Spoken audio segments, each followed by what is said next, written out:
今天开始继续更新和之国。上回说到，武士们与凯多的决战开始了。加洛特与旺达变身月亮狮子，打倒了佩罗斯佩罗，算是为佩德罗报了仇。另一边，伊泽奎因拿出了自己的秘密病毒武器冰鬼。这种病毒武器传染性极强，中招的人将会失去理智，宛如丧尸。感染者最多活1个小时，最后自己也会死掉。会场内部很快被冰鬼覆盖，反叛的武士们面临着被团灭的危机。面对无比嚣张的奎因，乔巴决定现场研制出解药，灭了这个家伙的嚣张气焰。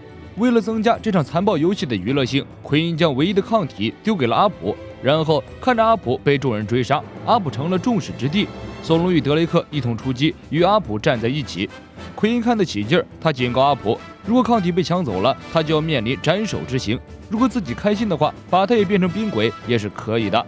阿普心里憋了一口恶气，抗体抢走了，我被斩首；抗体没被抢走，我就被现场求生的武士砍死，感情耍我玩呢。旁边的乔巴还在想对付冰鬼病毒的办法，然而无意之间自己居然也被感染了。冰鬼病毒很快蔓延到了脸上，再这样下去就要变成冰墩墩了。制作解药的工作迫在眉睫，乔巴努力让自己保持冷静，琢磨该从何处下手。突然他灵机一动，想要抑制病毒增殖，必须先控制住体温的下降，所以首要的任务是让自己暖起来。这时外面传来一阵阵刺耳笑声，乔巴望过去吓了一跳，刚和马尔科比试完的大妈脚踏宙斯和普罗米修斯赶来了，这他妈的正好来送温暖来了。当然，向大妈借普罗米修斯取暖是不现实的。布鲁克找来火把，点燃了废木头。乔巴靠上去后，发现事情果然如他所料，这个冰鬼可以用火焰等取暖的方式控制其蔓延。如此一来，抑制冰鬼的办法就找到了。另一边，消失许久的万磁王基德正在大杀四方。基德杀得正爽，突然冒出了一个真打，人造恶魔果实响尾蛇人。这家伙上来就要取基德的脑袋，基德差点把屎笑出来。你对力量一无所知。他拖着吸过来的一大片废铁向屋顶走去，擒贼先擒王，直接干凯多。此时在穹顶上面，可爱多正在被赤曜九侠围着戳。可爱多很猛，躲都不躲，站着让大家戳，完全不把赤曜九侠的攻击放在眼里。警卫们还嚷嚷着要和可爱多同归于尽。可爱多表示醒一醒，就这。凯多一招炸雷将赤曜九侠全部击飞。被武士们刺伤的地方就像被蚊子咬了一样疼，必须涂点风油精才能好。警卫们不服，一边张着大嘴嚷嚷，一边冲向凯多。凯多抡起狼牙大铁棍，一个全力打将警卫们打飞好远。凯多一声大吼，还有谁？其他武士围过来，把警卫们护在身后，表示警卫们你休息吧，今日我们必将凯多拿下。凯多也不废话，抡起铁棍一顿敲地鼠，几棍子下去，武士们都趴在地上起不来了。大妈踩着风火轮冲向穹顶去找凯多玩。索隆看到一个人影从穹顶上坠落下来，走过去一看，索隆愣了，这个手臂分明就是小菊的手。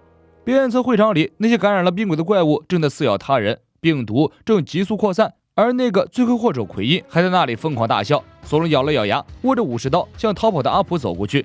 追杀阿普的人有许多，不过这些人一点点都被冰鬼感染了。德雷克冲上去阻挠阿普，呼唤索隆来前后夹击。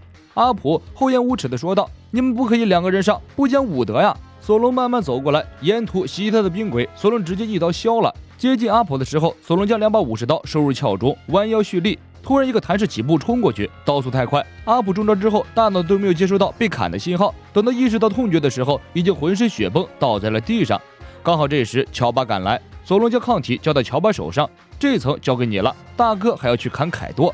乔巴告诉众人，冰鬼拥有火攻，只要能控制体温下降，就能阻止病毒增殖，自己一定会做出抗体，把所有人救出去。奎因举起自己的加特林冰鬼机枪，瞄准了阿普，直接准备了结了他。索隆及时赶来，用刀锋阻断了奎因的技能施法。我千里迢迢来到和之国，是来和你做游戏的，我要砍那个凯多！索隆一声怒吼，整个鬼之岛为之颤抖。奎因的手下们被索隆的气魄给镇住了，这是霸王色霸气还是什么鬼？居然能撼动整座小岛！索隆低声对布鲁克说：“怎么可能是我？老子什么都没做。”莫名其妙的震动导致了小岛的地震，周围的海水也跟着翻滚涌动。不大一会儿，震动就停止了，鬼之岛重新恢复了平静。索隆希望能找个捷径冲上屋顶。这时，那些被石头压住的冰鬼们苏醒过来，再次开始四处咬人。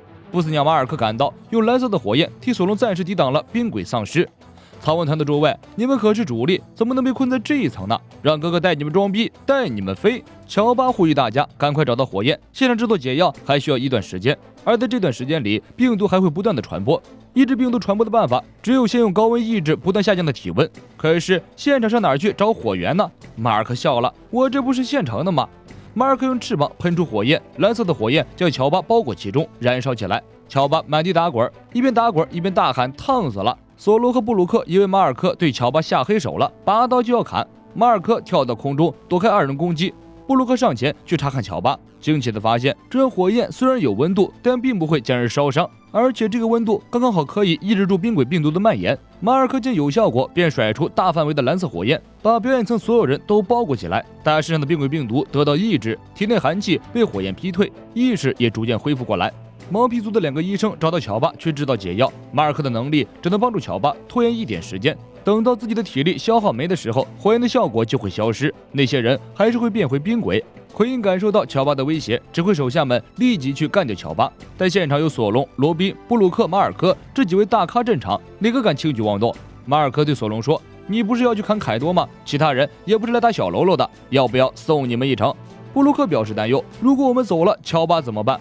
豹五郎带着武士挡在外围，慌什么？我和这国武士不是吃素的。德雷克变身伊特龙，将冲过来抢抗体的阿普一口咬住。他对索隆说：“如果你把我当同伴，就把这里交给我，继续前进吧。”索隆笑了：“识时务者为俊杰，老弟，你押对宝了。”路飞这边与慎平、山治一起正快速赶往穹顶。路飞说：“这段画面似曾相识。当年在推进城的时候，我就是这么一层一层跑的，历史总是这么惊人的相似。”而拥有超强见闻色的山治突然听到3楼传来女人的声音，不只有女人，还有恶霸那标志性的淫笑。山治大惊：“不好，有女士在呼叫我！别了，兄弟们！美女如过动衣服，兄弟如蜈蚣手足。美女呼救，我不能坐视不管。”山治告别了路飞和慎平，向相反的方向跑去。慎平称赞山治想得周到，一定是察觉到暗中有强敌了，不愧是草帽一伙，工作分担的恰如其分。山治顺着女人的尖叫声找到一个房间，没有多想，直接将房门旋开。然而这里并没有什么遇害的美女，只有一群凶神恶煞的敌人。原来这是凯多手下的蜘蛛精黑玛利亚设的陷阱，为的就是吸引山治前来送死。山治被黑玛利亚的蜘蛛丝缠死，抬头一看，他呆住了，惊呼：“好大，又白又圆，比自己整个人都大！”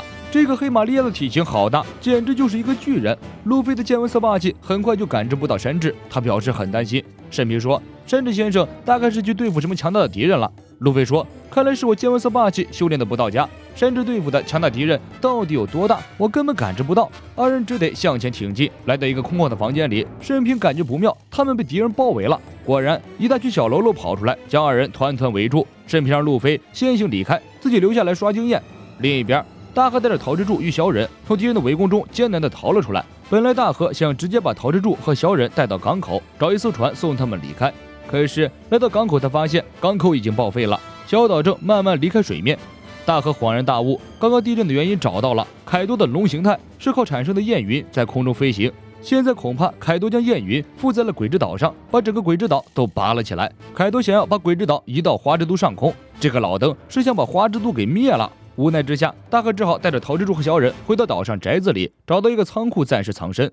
曹之助对大河直呼其名，大河说：“请叫我玉田或者父亲。”仓库当中有一个巨龙雕像，大河告诉他们二人，这个雕像以前在岛的正面，但是被自己的朋友弄坏了，所以丢在这里。大河的好朋友与路飞颇有渊源，他就是几年前来到和之国暗杀凯多的白胡子海盗团二番队队长火拳艾斯。其实早在小玉那里，我们就早已得知艾斯曾经到过和之国，不过没有想到艾斯居然和凯多的儿子大河也有关系。那么当年艾斯到达和之国的目的是什么？他和大河之间有什么激情火花呢？小伙伴们，我们下期再聊。